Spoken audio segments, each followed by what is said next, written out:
The late-night hum of the 24-hour convenience store was a familiar lullaby to Luca Su. He was just an omega from an orphanage, trying to make ends meet, one shift at a time. The city outside was quiet, the world seemingly asleep. Then, around 2 in the morning, a sound so faint, so fragile, pricked his ears. It was a cry, almost lost in the urban silence. If you weren't listening, really listening, you'd miss it entirely. Curiosity mixed with a strange sense of urgency pulled Luca from behind the counter. He followed the sound into the dark side alley, his heart thumping against his ribs. There, nestled in a cardboard box, was a baby. A tiny baby girl so new she looked like she'd only been born hours ago. Her face was scrunched up, her little body shivering. Luca's heart broke, wrapping her in his own worn jacket, and rushed her to the nearest small clinic. The paperwork was a blur, but one thing was clear in his mind. He named her Emily, and on the birth certificate, under the line for a parent, he wrote his own name, Luca Su. The next 5 years were a whirlwind of hard work and unconditional love. Luca juggled 3 jobs, his life revolving around providing for Emily. Days were a blur of cleaning floors, serving coffee and stocking shelves, but every evening, seeing Emily's bright smile made it all worthwhile. She was his world, his everything. Finally, a breakthrough came. He landed a job as a cleaning service provider for a high-end penthouse. The pay was good, but the real prize was the housing benefit. A small, clean apartment attached to the building, a safe place to call home. And best of all, he could bring Emily with him. Life was finally looking up. Their new apartment was a palace compared to their old, cramped room. Emily loved it, her laughter echoing in the small space, filling it with joy. But one night, that laughter was replaced by pained whimpers. Luca's hand flew to her forehead. She was burning up. The thermometer read 103.5 degrees Fahrenheit. Panic, cold, and sharp seized him. It was almost 11 at night, the city's late-night stillness now feeling menacing. He had to get her to a hospital. Clutching a whimpering Emily tightly to his chest, Luca fumbled with the apartment door and rushed into the hallway. And then he collided with a solid wall of a man. Strong hands steadied him. Luca looked up, his tear-filled eyes meeting a pair of intense dark ones. It was Marcus Lee, the owner of the penthouse, the dominant alpha who lived in a world so different from his own. Marcus's expression shifted from surprise to concern as he took in the scene. A distressed Omega and a very sick little girl in his arms. The air was thick with Luca's pheromones, a chaotic mix of panic, sadness, and fear. But underneath it all, Marcus caught another scent, something strangely familiar. A subtle blend of cedar and old coffee that resonated deep within him, like a forgotten memory. "What's wrong?" Marcus's voice was deep, cutting through Luca's panic. "My baby," Luca stammered, his voice cracking. "She has a fever 103.5. I need to get her to the hospital." He was shaking, barely holding himself together. Marcus didn't hesitate. "I'll drive you," he said, his tone firm yet gentle. He guided Luca toward the elevator, his presence a surprising anchor in the storm of Luca's fear. The 10-minute drive felt like an eternity. Luca held Emily, whispering reassurances he didn't feel himself. He felt Marcus's gaze on him. "It's okay," Marcus said softly, his voice a low rumble that seemed to calm the frantic beating of Luca's heart. "She'll be okay. I promise." At the hospital, the emergency room was a flurry of controlled chaos. Nurses and doctors swarmed around them. Emily was quickly placed on a bed. A tiny 4 was inserted into her small arm, and medicine to bring down the fever was administered. Luca stood by, feeling helpless, his hand gripping the cold metal bed rail. He watched as the professionals worked, his entire being focused on his little girl.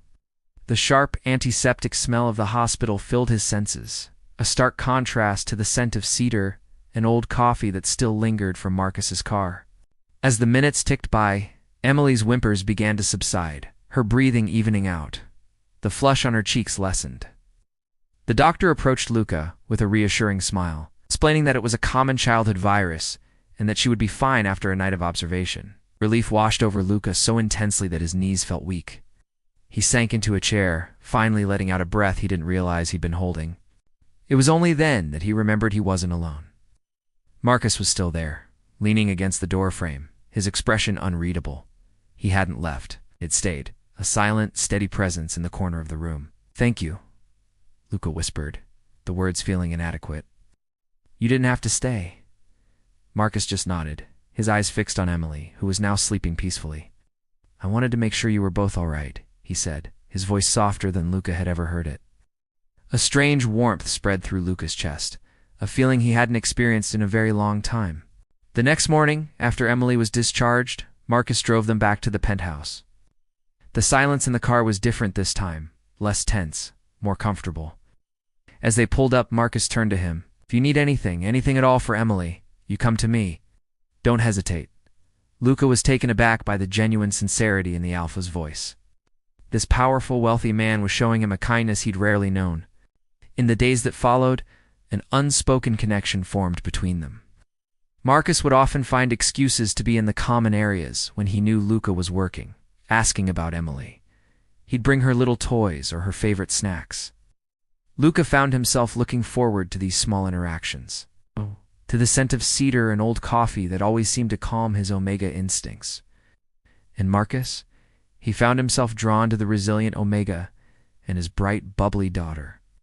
He saw the strength beneath Luca's gentle exterior, the fierce love he had for his child. He started noticing the way Luca's eyes would light up when he talked about Emily, the soft curve of his smile.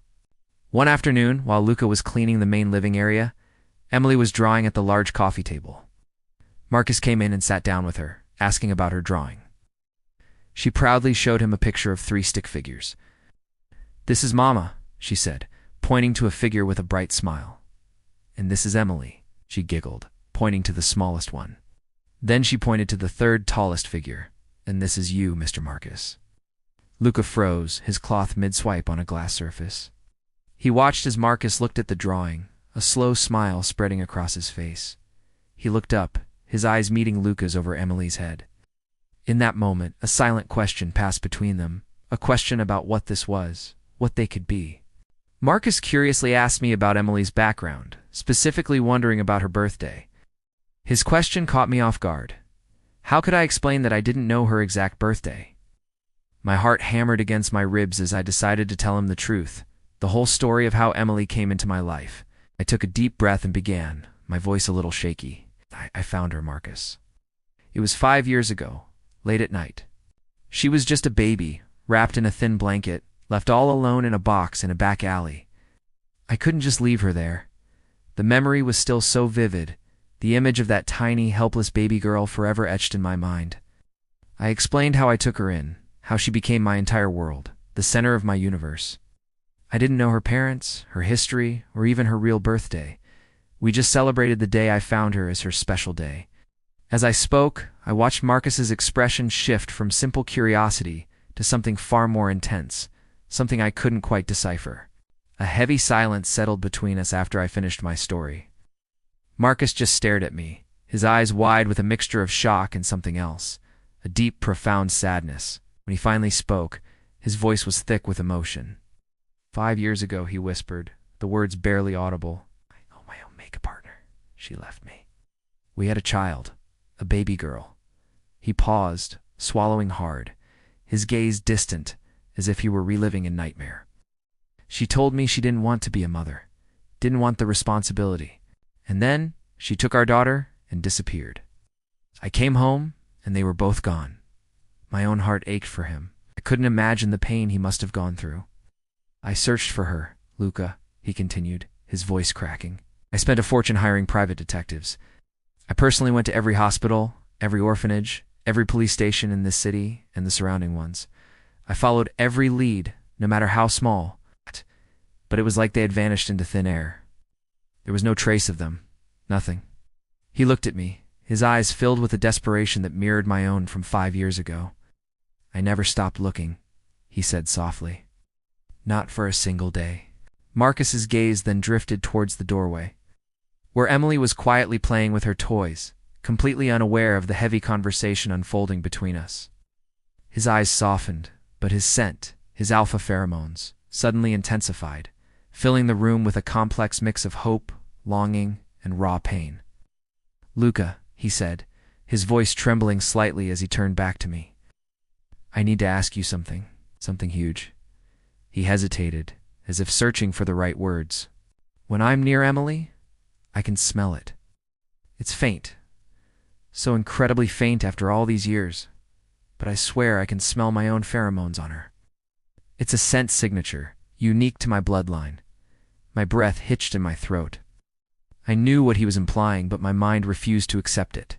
It was impossible. A wild, unbelievable coincidence. I know this is going to sound crazy, he went on, his eyes pleading with me. Can we do a paternity test with Emily? The words hung in the air, heavy and suffocating. Seeing the fear and panic that must have been plain on my face, he quickly added, Luca, I promise you, swear on my life, I will never, ever take her away from you. You are her father, in every way that matters. You saved her. You raised her. I need to know, please. The days waiting for the test results were absolute torture. Every time I looked at Emily, my heart felt like it was being squeezed in a vice. What if she really was his? The thought was a constant gnawing presence in the back of my mind. Marcus, true to his word, didn't push. He gave me space, but stayed close. A silent, supportive presence that was both a comfort and a torment. The day the results came, Marcus came over with the sealed envelope. My hands were shaking so badly I couldn't open it. He took it from me, his own hands unsteady, and carefully tore it open. He scanned the document, his face unreadable for a moment that stretched into an eternity. Then his eyes filled with tears. He looked up at me, his expression a heartbreaking mix of pure joy and devastating sorrow. It's 99.99%, he choked out, his voice thick with unshed tears. She's mine, Luca. She's my daughter.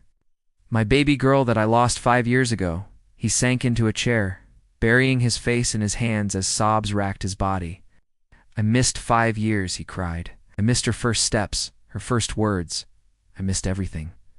My own tears streamed down my face as I watched him, my world completely shattering around me. In that moment, watching Marcus weep with a joy that was my deepest sorrow, something inside me broke.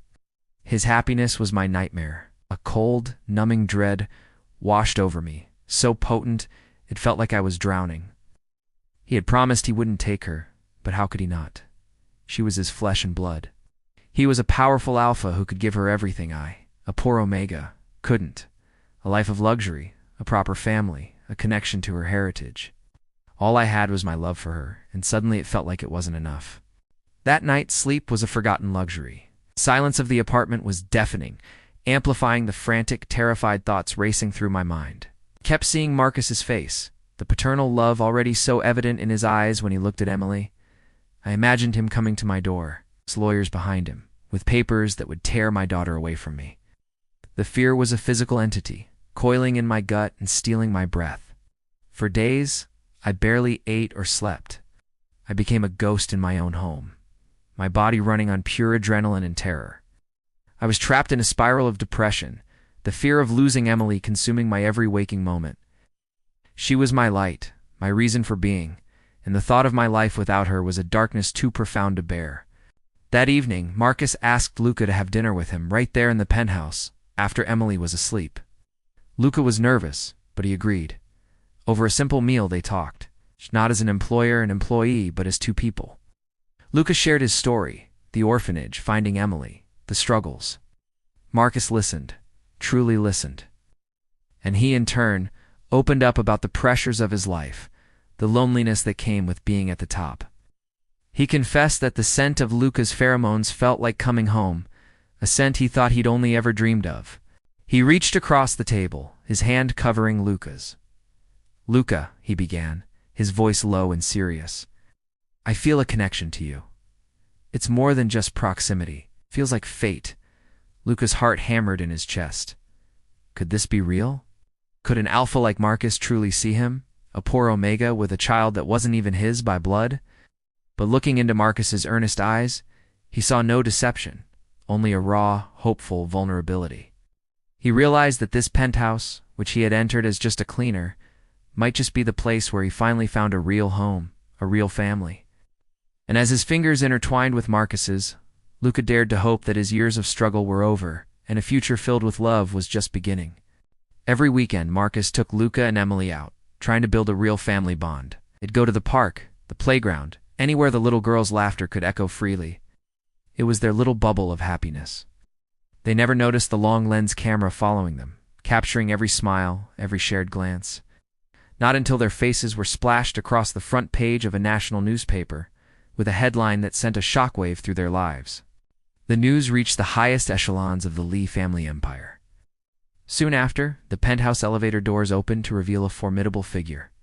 Marcus's mother, Mrs. Lee, a woman in her 60s with stern gray hair pulled back tightly, stood there in a crisp white dress. Her eyes, cold and sharp, scanned the room, landing on Luca with undisguised disdain. She came to confront them, demanding the truth, demanding custody of Emily, and demanding that the Omega be sent away, erased from their lives. But Marcus stood firm. He stepped in front of Luca, shielding him. He looked his mother straight in the eye and defended his partner, his love. He told her how Luca had found Emily, cold and alone in the night, and saved her. He detailed the 5 years of tireless work, the sacrifices Luca made to raise Emily, to give her the happiest childhood possible when no one else was there. This wasn't a fling. This was his family. Mrs. Lee was unmoved. Her voice was like ice. She gave Marcus an ultimatum. 1 week. Had 1 week to choose between Luca and Emily, or his position as CEO of the Lee Group. The choice was clear: his family or his legacy. The week was filled with long, heavy conversations. Luca was terrified, willing to step away if it meant Marcus wouldn't lose everything he'd worked for. But Marcus held him close and asked for just one thing: trust. He looked Luca in the eyes and promised, "Trust me to handle this. I will always choose you. We'll always choose our family over everything." The next day, Marcus called an emergency conference with the shareholders of the Lee Group. He walked into the boardroom, not with a plea, but with a letter of resignation in his hand. He placed it on the polished mahogany table, told them they had no right to meddle in his personal life, no right to try and tear his family apart. He didn't care about the Lee Group if it meant sacrificing his happiness. There were plenty of other heirs, plenty of cousins and relatives who could take his place. Then, he presented them with the annual report. "This is my statement for this year," he said, his voice ringing with confidence. "A 15% rise in profits from the previous CEO. You can accept my resignation and appoint someone new, or you can keep me as your CEO and we continue this success. But know this: if you choose someone else and this company falters, don't come crying to me for help." A tense silence filled the room. They chose success. With the meeting ending in his favor, Marcus rushed back to the penthouse. He found Luca pacing nervously, Emily drawn quietly in a corner. The moment Luca saw the look on Marcus's face, a smile of pure relief, he knew. They ran into each other's arms, hugging tightly. Then, Marcus slowly went down on one knee. He pulled out a velvet box he'd been carrying for weeks. He opened it to reveal a beautiful ring.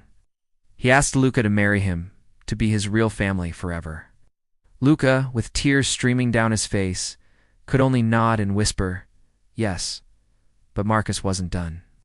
He pulled out another, smaller ring and turned to a wide-eyed Emily. He asked her if she would let him be her real father.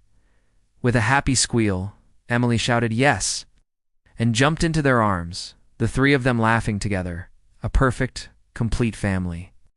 6 months later, they stood under an arch of white roses.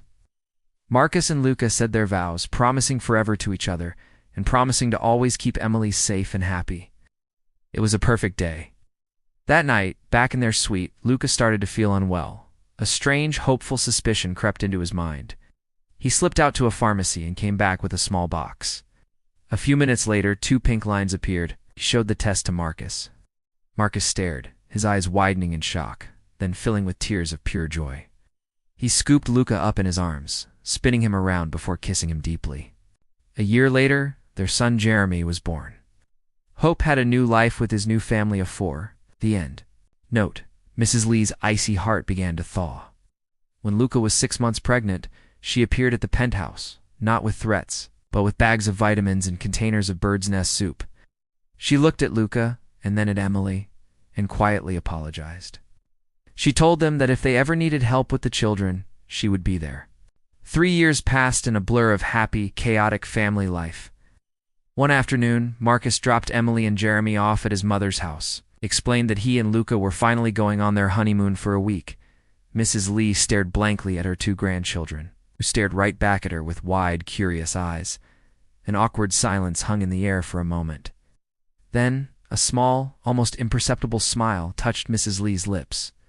She looked at the two little faces before her and asked, "Well, are you both hungry?" And in that simple question, a new chapter began. Thank you so much for watching. If you enjoyed this story, please give it a thumbs up and subscribe to the channel for more. We'll see you in the next video.